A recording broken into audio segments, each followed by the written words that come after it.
Hello friends, എല്ലാവർക്കും സുഖമല്ലേ? നല്ല അടിപൊളി മുട്ടക്കോഴികളൊക്കെ നിങ്ങൾക്ക് വാങ്ങാൻ താല്പര്യമുണ്ടോ? അങ്ങനെ താല്പര്യമുണ്ടെങ്കിൽ നമ്മൾ ഓൾ കേരള ലെവലിൽ നമ്മൾ സപ്ലൈ ചെയ്യുന്നുണ്ട്. ഓക്കെ, നമ്മളെടുക്കുന്ന കോഴി എടുത്താലുള്ള എന്തൊക്കെയാണ് ഗുണങ്ങൾ, നമ്മൾ എങ്ങനെയൊക്കെ സപ്പോർട്ട് ചെയ്യുക, അപ്പോൾ അതിൻ്റെ ഡീറ്റെയിൽസൊക്കെ ഞാൻ ഇന്ന് വീഡിയോ പറയുന്നുണ്ട്. ഓക്കെ, അപ്പോൾ നിങ്ങൾ വീഡിയോ ഫുള്ളായിട്ട് കണ്ടു കഴിഞ്ഞാൽ നിങ്ങൾക്കൊരു ഐഡിയ കിട്ടും. നമുക്ക് നേരെ വീഡിയോയിലേക്ക് പോയാലോ? നമ്മൾ സാധാരണ പല ആൾക്കാർക്കും കുറച്ച് ഡൗട്ടുകളുണ്ട് ഈ കോഴിയെ വാങ്ങുമ്പോൾ. ഏത് കോഴിയാണ് വാങ്ങേണ്ടത്, അതായത് BV380 വേണോ അല്ലെങ്കിൽ ഗ്രാമശ്രീ വേണോ? അത് ചില ആൾക്കാർ അതൊന്നും അറിയാതെ കോഴി വാങ്ങുന്നിട്ട് അവസാനം ചില മുട്ട കുറവാണ്, അങ്ങനെ കുറേ പ്രശ്നങ്ങളും കംപ്ലൈൻ്റ് ഒക്കെ വരാറുണ്ട്. അപ്പോൾ അതൊക്കെ ഒഴിവാക്കാൻ വേണ്ടി നമ്മൾ നിങ്ങളെ സപ്പോർട്ട് ചെയ്യുന്നതായിരിക്കും. ഓക്കെ, അപ്പോൾ ഒരു കോഴിയെ വാങ്ങുമ്പോൾ വെച്ചാൽ നിങ്ങൾ കുറച്ച് കാര്യങ്ങൾ അറിഞ്ഞിരിക്കണം. ഓക്കെ, അതിൽ ഒന്നാമത്തെ കാര്യം എന്നൊക്കെ പറയുന്നത്, ഈ കോഴിയെ നമ്മൾ പുറത്ത് ഇളക്കിവിട്ട് വളർത്തണോ അല്ലെങ്കിൽ കൂട്ടിനകത്ത് കേജ് സിസ്റ്റത്തിനകത്ത് വളർത്തണോ, ഏത് തരം തീറ്റ കൊടുക്കണോ, അപ്പോൾ അങ്ങനെ കുറേ കാര്യങ്ങളൊക്കെ ഉണ്ട്. അപ്പോൾ അത് നമ്മൾ കൃത്യമായിട്ട് അറിഞ്ഞിരിക്കണം. അങ്ങനെ അറിഞ്ഞ് വളർത്തിക്കഴിഞ്ഞാൽ ഈ കോഴി വളർത്തൽ നഷ്ടമില്ലാത്ത രീതിയിൽ നമുക്ക് മുമ്പോട്ടേക്ക് കൊണ്ടുപോകാൻ പറ്റും. ഞാനിവിടെ പറയാൻ പോകുന്നത്, നമ്മളെ കോഴി വളർത്തുമ്പോൾ അതായത് നമ്മൾ രണ്ട് കാര്യമാണ് മെയിനായിട്ട് ചിന്തിക്കേണ്ടത്. ഒന്ന്, നമുക്ക് എത്രത്തോളം മുട്ട ഉൽപ്പാദനം വേണം.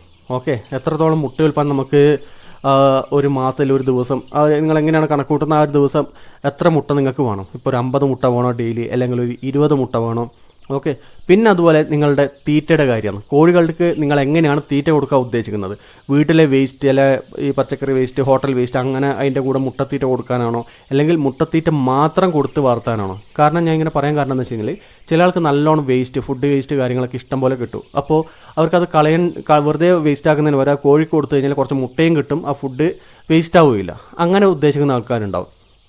ചില ആൾക്കാർക്കെന്ന് വെച്ച് കഴിഞ്ഞാൽ ഈ എന്താ പറയണ്ടേ, ഇങ്ങനത്തെ ഫുഡ് വേസ്റ്റോ കാര്യങ്ങളോ ഒന്നും ഉണ്ടാവില്ല. അവർക്ക് ആകെ പറ്റുന്നത് നമ്മൾ ഈ മുട്ടത്തീറ്റ വാങ്ങി കൊടുക്കുക എന്നുള്ള മാത്രമാണ്. ഓക്കെ, അപ്പോൾ ഈ രണ്ട് കാര്യങ്ങൾ വേണം നമ്മൾ ശ്രദ്ധിച്ചിട്ട് മുമ്പോട്ടേക്ക് പോകാൻ വേണ്ടിയിട്ട്.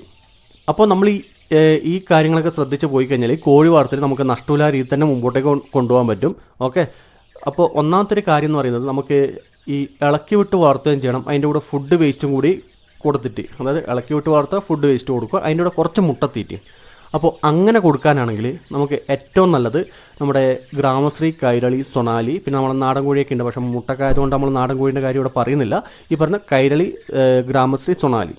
ഓക്കെ, ഈ 3 ബ്രീഡ് നമുക്ക് സെലക്ട് ചെയ്യാം. പിന്നെയും കുറേ ഉണ്ട്, കരിങ്കോഴി, പിന്നെ റെയിൻബോ റൂസ്റ്റർ, അങ്ങനെ സാസോയൊക്കെ ഉണ്ട്. പക്ഷേ നമ്മൾ അതൊന്നും ഇതിൻ്റെ അകത്തേക്ക് ഇപ്പോൾ ഉൾപ്പെടുത്തുന്നില്ല. കാരണം നമുക്കിപ്പോൾ നാട്ടിലിപ്പോൾ അധികം കിട്ടുന്ന ബ്രീഡിന് മാത്രമേ നമ്മളിപ്പോൾ ഇതിൻ്റെ അകത്ത് ഉൾപ്പെടുത്തുള്ളൂ. ഓക്കെ, ഈ സൊണാലി, കൈരളി, ഗ്രാമശ്രീയൊക്കെ അധിക സ്ഥലത്ത് നമുക്ക് പെട്ടെന്ന് പോയി കഴിഞ്ഞാൽ വാങ്ങാൻ പറ്റും. ബാക്കിയുള്ള ബ്രീഡൊക്കെ ഉണ്ടോ എന്ന് ചോദിച്ചാൽ ഉണ്ട്, അധികം ചെയ്യുന്ന ആൾക്കാരുണ്ട്. പക്ഷേ ഇപ്പോൾ സുലഭമായിട്ട് കിട്ടുന്നത് ഈ ബ്രീഡൊക്കെയാണ്. അതുകൊണ്ടാണ് ഞാൻ ഇത് സെലക്ട് ചെയ്തത് കേട്ടോ. അപ്പോൾ ഇവർക്കാകുമ്പോൾ ഗ്രാമശ്രീ, സൊണാലി, കൈരളിയൊക്കെ ആകുമ്പോൾ എന്ന് വെച്ച് കഴിഞ്ഞാൽ നമുക്ക് തീറ്റ, അതായത് ഒരു ദിവസം ഒരു 100-110 ഗ്രാം തീറ്റ കൊടുക്കുമ്പോൾ അതിൻ്റെ അകത്ത് ഒരു 55-60 ഗ്രാമോളം നമുക്ക് ഈ ഫുഡിൻ്റെ വേസ്റ്റ് ഉൾപ്പെടുത്താം. ബാക്കിയുള്ളത് ഒരു 50-55 ഗ്രാമോളം നമുക്ക് ഈ മുട്ടത്തീറ്റയും ഉൾപ്പെടുത്താം. അപ്പോൾ അങ്ങനെ കൊടുത്തു കഴിഞ്ഞാൽ അവരെടുക്കുന്ന ആ ഒരു എഗ് പ്രൊഡക്ഷൻ നമുക്ക് തരക്കേടില്ലാത്ത രീതിയിൽ കിട്ടും. ഇപ്പോൾ ഗ്രാമശ്രീയൊക്കെ ആണെങ്കിൽ നമുക്ക് ഒരു വർഷം ഒരു 150-200 മുട്ട എന്നുള്ളൊരളവും, പിന്നെ നമ്മുടെ കൈരളി ആണെങ്കിൽ ഒരു 230 ആ റേഞ്ചിലുള്ള മുട്ടയുടെ അളവുണ്ടാവും ഒരു വർഷത്തിൽ. പിന്നെ നമ്മുടെ സൊണാലിയും ഏകദേശം 220-230 ആ റേഞ്ചിലുള്ള മുട്ട ഉൽപ്പാദനം ഒരു വർഷത്തിലുണ്ടാവും.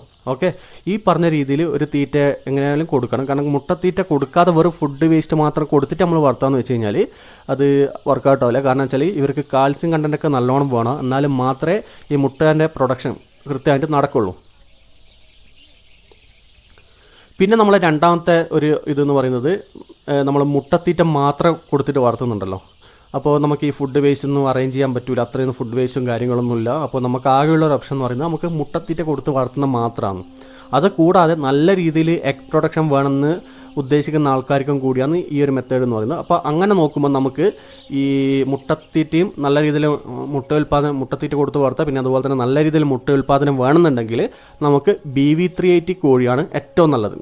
BV380 ഉണ്ട്, പിന്നെ ഇൻഡിബ്രോ എന്ന് പറഞ്ഞ ബ്രീഡൊക്കെ ഉണ്ട്. പക്ഷേ ഇപ്പം കേരളത്തിൽ അധിക സ്ഥലത്തും ഒരു 80% സ്ഥലത്ത് നമുക്ക് പെട്ടെന്ന് കിട്ടുന്നത് BV380 ആണ്. ഇപ്പോൾ അധികം ആൾക്കാർ ചോദിച്ച് വിളിക്കുന്നത് BV380 ഉണ്ടോ എന്ന് ചോദിച്ചിട്ടാണ് വിളിക്കുന്നത്. കാരണം നല്ല രീതിയിൽ തന്നെ മുട്ട കിട്ടും. ഇപ്പോൾ എനിക്ക് തോന്നുന്നു ലാസ്റ്റ് നമ്മളെ കണ്ണൂർ അഞ്ചരക്കണ്ടി ഭാഗത്ത് ഒരു ചങ്ങായിക്ക് കൊടുത്തിനാണ്. അപ്പോൾ അവരിപ്പം മിഞ്ഞാന്ന് വിളിച്ചപ്പോൾ പറഞ്ഞത് നല്ല രീതിയിൽ മുട്ട ഉൽപ്പാദനമുണ്ട്. അതായത് 20 കോഴീൻ്റെ അകത്ത് ഏകദേശം ഒരു 17 മുട്ടയോളം ഡെയിലി കിട്ടുന്നുണ്ട്. ഫുള്ള് പടയാണ് കേട്ടോ, 17 മുട്ടയോളം ഡെയിലി കിട്ടുന്നുണ്ട്. പക്ഷേ അതിൻ്റെ അകത്ത് ചെറിയൊരു പ്രശ്നം വന്നിട്ടുണ്ട്, മുട്ടയുടെ ഉൽപ്പാദനം കുറഞ്ഞു. അപ്പോൾ അതിൽ എന്താ പ്രശ്നം വന്നു വെച്ചാൽ അവർ തീറ്റയുടെ ഇതിൽ ചെറിയ മാറ്റം വരുത്തി. അവർ ഡെയിലി നല്ല രീതിയിൽ തന്നെ ഒരു 100-110 ഗ്രാം വെച്ചിട്ട് മുട്ടത്തീറ്റ കൊടുക്കുന്നുണ്ടായിരുന്നു. ആ ഒരു സമയം 18 മുട്ടയോളം വരെ കിട്ടിയിട്ടുണ്ടായിരുന്നു, 17-18 മുട്ടയോളം വരെ കിട്ടിയിട്ടുണ്ടായിരുന്നു.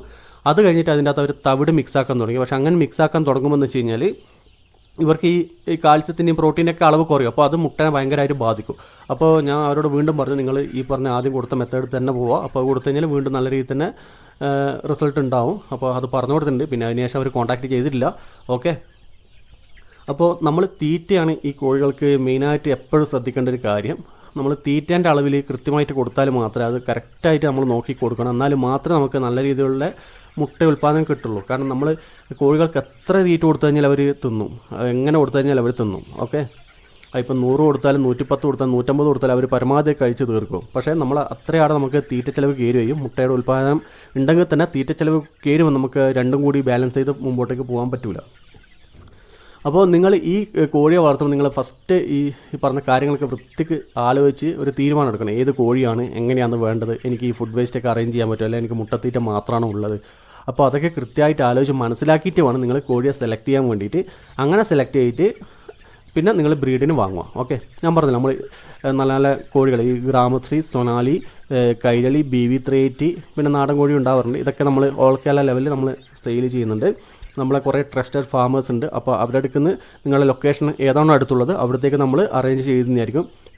ഇപ്പം നിങ്ങൾ കൊല്ലം അല്ലെങ്കിൽ കണ്ണൂർ ഭാഗത്തൊക്കെ ആണെങ്കിൽ, ഇപ്പം കണ്ണൂരാണെങ്കിൽ ഇപ്പം നിങ്ങൾക്ക് കണ്ണൂർ അടുത്ത് ഏതാണോ നമ്മളെ ഫാം ലൊക്കേറ്റ് ചെയ്തിട്ടുള്ളത് അപ്പോൾ അവിടെ നിന്നായിരിക്കും നമ്മൾ നോക്കും. ഇപ്പോൾ കണ്ണൂർ അടുത്തില്ലെങ്കിൽ ചിലപ്പോൾ നമ്മളെ അടുത്ത് നിങ്ങൾക്ക് ചിലപ്പോൾ കൊല്ലമായിരിക്കും, ചിലപ്പോൾ മലപ്പുറം ആയിരിക്കും. എവിടെ നിന്നാണെന്നുള്ളത് അവിടെ നിന്ന് നമ്മൾ നോക്കിയിട്ട് നിങ്ങൾക്ക് അറേഞ്ച് ചെയ്ത് തരും. ഓക്കെ, എല്ലാം നല്ല ക്വാളിറ്റി വാക്സിനേഷൻ കഴിഞ്ഞ കോഴിക്കുഞ്ഞുങ്ങളായിരിക്കും. പിന്നെ നമ്മളെടുക്കുന്ന കോഴി എടുത്താൽ നിങ്ങൾക്ക് എന്താണ് പ്രത്യേകത എന്ന് വെച്ച് കഴിഞ്ഞാൽ, ഒന്ന് നമ്മൾ അതിന് വേണ്ട ഫുൾ സപ്പോർട്ട്, നിങ്ങൾക്ക് ലൈഫ് ടൈം ആയിട്ടുള്ള സപ്പോർട്ട് നമ്മൾ ചെയ്യുന്നതായിരിക്കും. ആ ഒരു കോഴീൻ്റെ അറിയാലോ, ഒരു കോഴി കൊണ്ടുപോയി മുട്ടയിട്ട് തീരുന്നവരെയുള്ള ആ ഒരു സമയമുള്ള ഫുൾ സപ്പോർട്ട് നമ്മൾ തരുന്നതായിരിക്കും. പിന്നെ വേറൊരു കാര്യം എന്ന് വെച്ച് കഴിഞ്ഞാൽ, നിങ്ങളിപ്പം കോഴിയെ വാങ്ങി ചില ആൾക്ക് ഡൗട്ട് ഉണ്ടാവും, ഇപ്പം നമ്മളെ വിശ്വസിച്ചിട്ട് പൈസ അയച്ചിട്ട് ആ സമയം കോഴികൾക്ക് എന്താ സംഭവിച്ചു കഴിഞ്ഞാൽ എന്നാണ് നമ്മൾ ഉത്തരവാദിത്തം ഏറ്റെടുക്കും. നമ്മൾ ഉത്തരവാദിത്തം ഏറ്റെടുക്കും. അതെങ്ങനെയാണെന്ന് ചോദിച്ചു കഴിഞ്ഞാൽ, ഇപ്പം നിങ്ങൾക്ക് കോഴിയെ നിങ്ങൾ പൈസ പേയ്മെൻറ്റ് ചെയ്തു, നമ്മൾ കോഴിയെ നിങ്ങൾക്ക് അയച്ചു തന്നു. നിങ്ങൾ കോഴിയെ ബോക്സ് ഓപ്പൺ ചെയ്യുമ്പോൾ കോഴികൾക്ക് എന്തെങ്കിലും ബുദ്ധിമുട്ടോ, അതായത് എന്തെങ്കിലും ചത്തുപോവോ അല്ലെങ്കിൽ അങ്ങനെ എന്തെങ്കിലും പ്രശ്നമുണ്ടെങ്കിൽ ആ ചത്തുപോയതിൻ്റെ ക്യാഷ് നമുക്ക് റീഫണ്ട് ചെയ്തു തരാൻ പറ്റും. അത് ജെന്യൂൻ ആയിരിക്കണം, കറക്റ്റ് പ്രോപ്പറായിട്ടുള്ള ഫോട്ടോ അല്ല വീഡിയോ തന്നെ. ബോക്സ് ഓപ്പൺ ചെയ്യും, വീഡിയോ എടുത്ത് അയച്ചു തരണം, നമ്മുടെ ബോക്സാണ് നമുക്ക് ബോധ്യപ്പെടണം. അങ്ങനെയെല്ലാം ഓക്കെ ആണെങ്കിൽ നമ്മൾ റീഫണ്ട് ചെയ്തു തരുന്നതായിരിക്കും. ഓക്കെ, അപ്പോൾ ഇത്രയൊക്കെയാണ് നമ്മൾ ഇന്നത്തെ വീഡിയോ. പിന്നെ ഇതിൽ വേറൊരു കാര്യം, നമ്മുടെ യുവകർഷകൻ്റെ പേര് നമുക്കൊരു വാട്സപ്പ് ചാനലുണ്ട്. പിന്നെ നമ്മുടെ ഫേസ്ബുക്ക് പേജ്, ഇൻസ്റ്റ ID ഒക്കെ ഉണ്ട്. പറ്റുവാണെങ്കിൽ അതിലൊക്കെ ഒന്ന് ജോയിൻ ചെയ്തിട്ട് നമ്മളൊന്ന് സപ്പോർട്ട് ചെയ്യുക. ഓക്കെ, അപ്പോൾ നമ്മളിന്ന് വീഡിയോ ഇത്ര മാത്രമേ ഉള്ളൂ. എന്നാൽ പിന്നെ നമുക്ക് അടുത്ത വീഡിയോ കാണാം. ബായ്.